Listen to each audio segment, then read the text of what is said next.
कलाकार बुलाते हैं। वाकई बमा साज के मेरे वाले साहब ने कव्वाली की वहाँ, और ऐसी कि सरकार का रोज़ा सामने दिख रहा था और वो कव्वाली पढ़ रहे थे। तो वो क्या कैफियत होगी जब हम सुनते हैं तो हमारे रोंगटे खड़े हो जाते हैं। बिल्कुल बिल्कुल। तो वो मेरे वालिद की और पूरी उनकी पार्टी की वहाँ क्या पे- फीलिंग होगी कि क्योंकि वहाँ मदीने में या काबे में सांस लेने की जाने की नहीं है इजाज़त इजाजत, नहीं। बिल्कुल भी।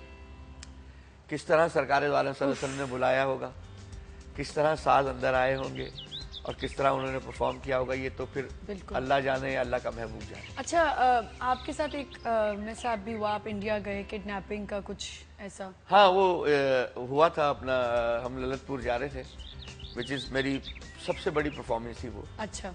12 घंटे नॉन स्टॉप परफॉर्मेंस ओह, थी, यानी रात को 9 बजे शार्प स्टार्ट किया हमने और सुबह के 9 बज गए जब मैंने बोला कि भाई मैं थक गया हूँ यार, मैं भी मुझे इंसान जाने हूँ, दो।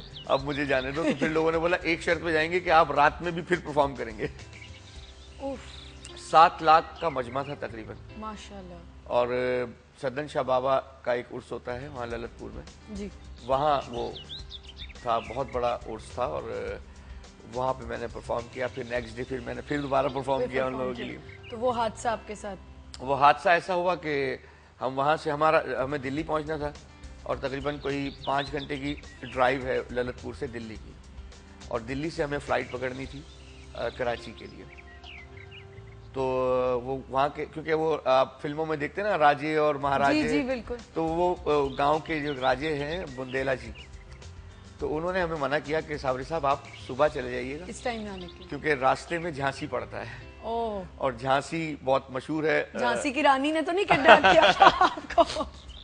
झांसी बहुत मशहूर है।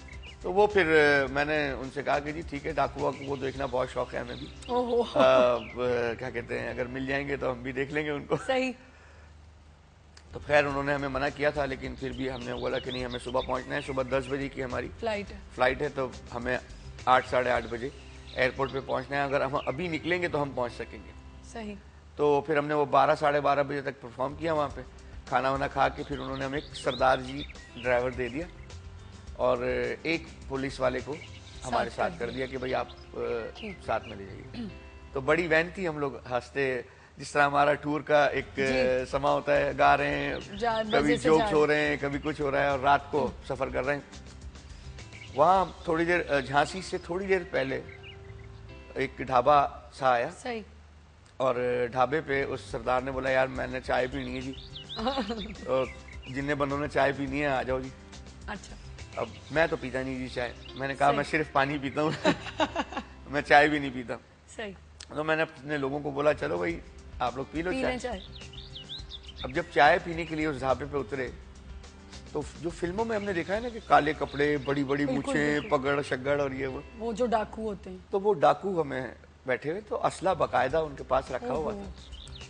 अच्छा, असला क्योंकि हम कराची के रहने वाले हैं तो हमें असले से डर लग ही नहीं सकता, हम तो दिन रात देखते हैं। हाँ जी, तो हमें तो कोई प्रॉब्लम ही नहीं है। तो वो असला रखा हुआ था।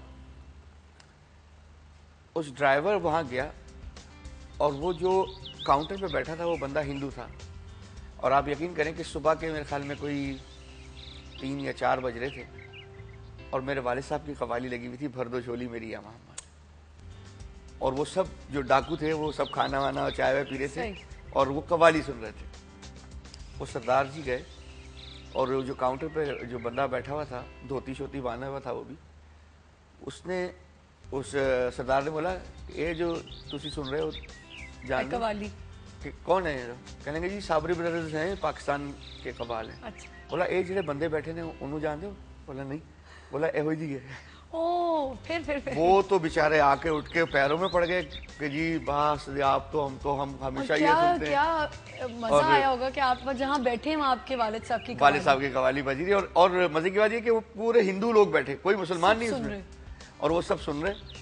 फिर जब वो पता लगा कि जी भाई साबरी साहब आए हुए, तो साबरी साहब भाई कवाली सुना के जाएंगे और ये और वो, तो वही टेबलें वेबलें लग गई वहीं पे, और वहाँ पे सामान वान निकल गया, और बहुत मजा आया, और बहुत उन डाकुओं ने हमें बहुत नवाजा भी।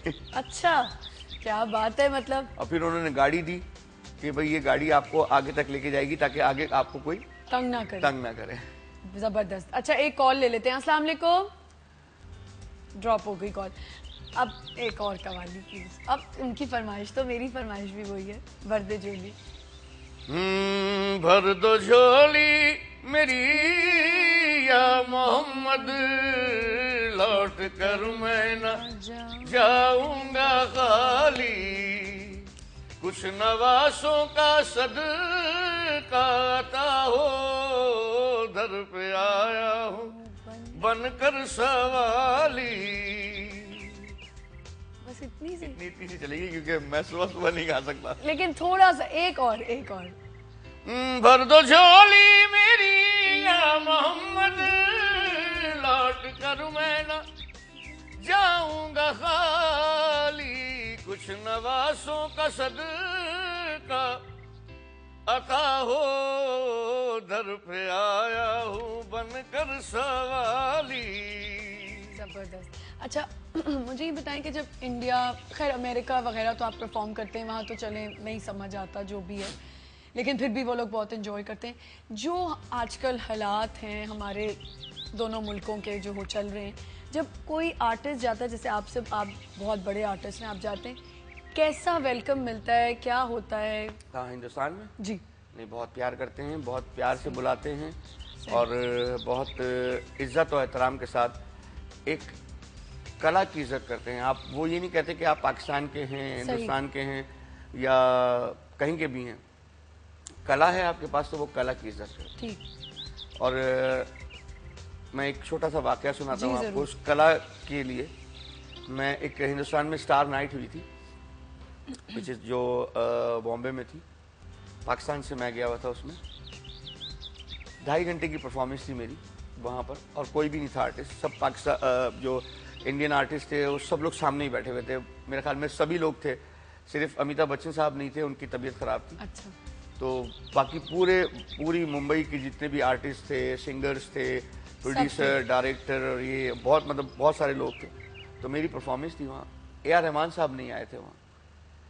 रहमान साहब जब रात को तकरीबन वो, और फिर 2.5 घंटे की थी तो वो रात भर चलती रही, काफ़ी देर तक। अच्छा।